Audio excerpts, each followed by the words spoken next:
He was so good that a major league team was named after him. He was among the very few players who challenged Ty Cobb's stranglehold on batting titles. He has been called the most outstanding player to wear a Cleveland uniform and the first superstar in American League history. This is the story of Nap Lajoie, the legendary second baseman who dominated the American League in the early years of the 20th century. There are various ways to pronounce his last name, notably Lajoie, but according to some contemporary sources, this was how his name was pronounced during his playing days. Napoleon Lajoie was born on September 5, 1874, in Woonsocket, Rhode Island, to French-Canadian parents who had migrated to the United States. He was nicknamed the Frenchman because of his French heritage. In 1896, he made his debut with the Philadelphia Phillies of the National League, playing in only 39 games during the season. By 1896, Lajoie had established himself as among the game's best young stars. He batted .361 with 40 doubles, 23 triples, and 9 home runs while driving in 127 runs. He led the league in slugging and total bases. His performance in 1898 dipped slightly, but he still led the league in doubles with 43 and RBIs with 127. In 1901, the American League was formed as a rival of the National League. Lajoie, Cy Young, and dozens of other National League players transferred to the upstart league. Better pay was a major motivation for Lajoie, especially since the Phillies owner reneged on his commitment to have him get equal pay to the Phillies' other star, Ed Delahanty. But the transfer wasn't smooth. The NL challenged the legality of the contracts of players who switched leagues.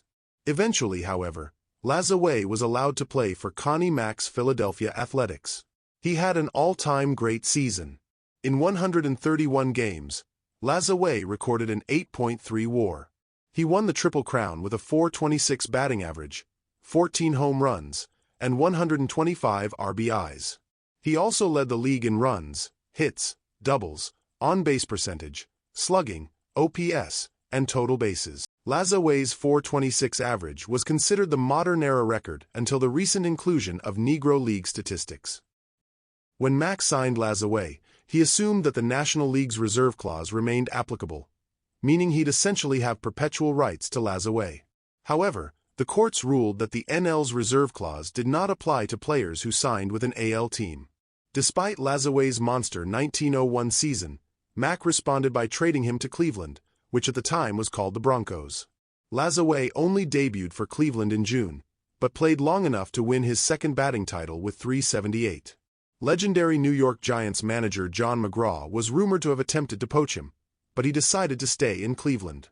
In the 1903 season, Cleveland honored their star player by naming the team the Cleveland Naps in his honor. The city had high expectations, and Lajoie did not disappoint. He led the league with a 7.9 WAR and won his third straight batting title with .344. He also led the league in slugging and OPS. In 1904, he informally assumed the role of manager for the team.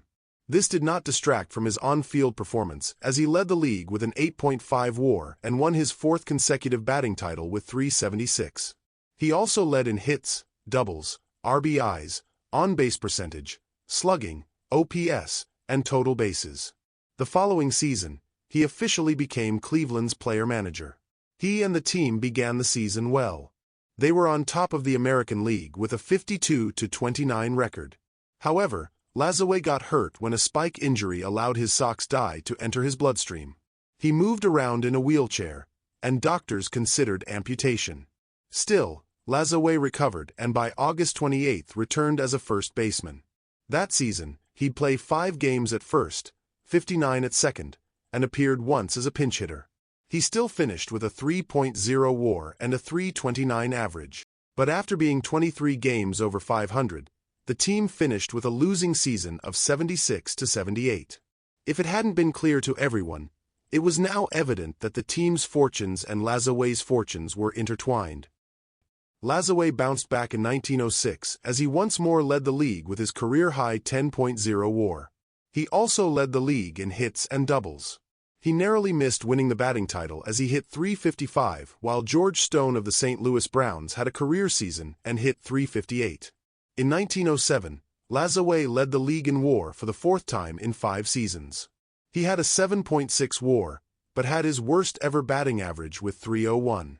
The Naps finished fourth, 8 games behind the Detroit Tigers. That off-season, Detroit made an offer, which in hindsight was most extraordinary. The Tigers offered a young Ty Cobb for right fielder and future Hall of Famer Elmer Flick. According to the Tigers, Cobb was a good player but didn't get along with several teammates. Cleveland ultimately rejected the offer, saying, "We'll keep Flick. Maybe he isn't as good a batter as Cobb, but he's much nicer to have on the team." Cobb and Lajoie on the same team would have anchored one of history's most formidable batting orders. Lajoie still led the league in WAR with 7.9 in 1908, but he had his worst batting average ever. He had a .289 average, falling below .300 for the first time. Worse, the Naps missed the pennant, half a game behind the Tigers. Not one Naps player hit .300, but the pitching staff was led by Addie Joss and his 24-11 record. Lajoie blamed the drop in his performance on his dual role as player-manager. In 1909, he asked the team to hire a full-time manager while he focused on playing. The team promoted coach Deacon McGuire to manager. In 1910, with a greater focus on just playing instead of managing, Lajoie had his last great season. He had a 9.8 WAR but was third behind Ty Cobb and Eddie Collins. He led the league in hits, doubles, and total bases. He also hit .383 to win his 5th batting title. Well, sort of. The reason for this confusion is that 1910 was also the year of probably the most controversial batting title race ever. That year, Chalmers promised a car to the winner of the batting title. Cobb and Lajoie were in a close fight for the title, and this became known as the Chalmers race. Cobb was ahead .383 to Lajoie's .378. Cobb claimed issues with his eyes and skipped the final 2 games of the season, a doubleheader against the White Sox, confident that it would take a perfect or near-perfect performance from Lajoie to overtake him. Unfortunately for Cobb, some people in baseball disliked him so much that they were willing to help Lajoie win the title.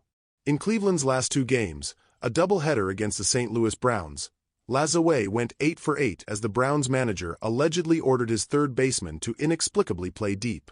This allowed Lajoie to bunt safely to third base over and over. Tigers fans were outraged at the way Lajoie got 8 hits. Still, this performance enabled Lajoie to win the title over Cobb, .384 to .383.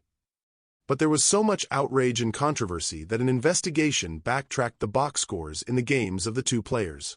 Ultimately, AL President Ban Johnson was forced to arbitrate and declared Cobb the winner. To avoid further controversy, Chalmers decided to award both Cobb and Lajoie a car. Later research showed that Lajoie actually won the batting title .383 to .382. Still, sources contradict each other, with some listing the 2 men as both hitting .384. Despite the controversy, both men gracefully accepted the situation and moved on. Lajoie was injured in 1911 and played in just 90 games, but still finished 13th in the MVP voting. The following season, he sprained his back and played just 117 games. He batted .368 and had a 5.3 WAR. 1913 would prove to be his last good season. He was 38 years old but still batted .335 with a 5.3 WAR. He also finished 11th in MVP voting. In 1914, Lajoie would be the 3rd member of the 3,000 hit club, joining Cap Anson and Honus Wagner. At the end of the season, he left Cleveland, and the team became the Indians. He'd spend the last 2 seasons of his career with Mac. With a cumulative 1.5 WAR. Lajoie retired with a 106.9 WAR. He had a .338 batting average with 657 doubles, 163 triples, and 82 home runs. He scored 1,504 runs and had 1,599 RBIs while stealing 380 bases. He had an on-base percentage of .380 and a slugging average of .466. Lajoie was also an above-average second baseman. He led the league in fielding 6 times and finished in the top 10 12 times. He led the league in range factor per 9 innings for second baseman 9 times and finished in the top 10 16 times. As a player-manager with the Cleveland Naps, Lajoie was described as much too lenient with his players. Still, He was relatively successful as he won 377 games and lost 309 for a winning percentage of 55%. However, it wouldn't be until 1920 or 6 years later after he left the team that Cleveland would win the pennant and the World Series. They were led by another player-manager, Tris Speaker. In 1936, baseball held its first-ever elections for the Hall of Fame. 5 men made the 75% cutoff: Ty Cobb, Babe Ruth, Honus Wagner, Christy Mathewson, and Walter Johnson. In 6th place with 64.6% of the votes was Nap Lajoie. The following year, he topped the elections and was joined by 2 other inductees, Tris Speaker and Cy Young. Lajoie died on February 7, 1959. He was 84. Thank you for watching. Do you think Lajoie deserved the 1910 batting title? Share your thoughts in the comments below. Please consider liking and subscribing. It helps a lot.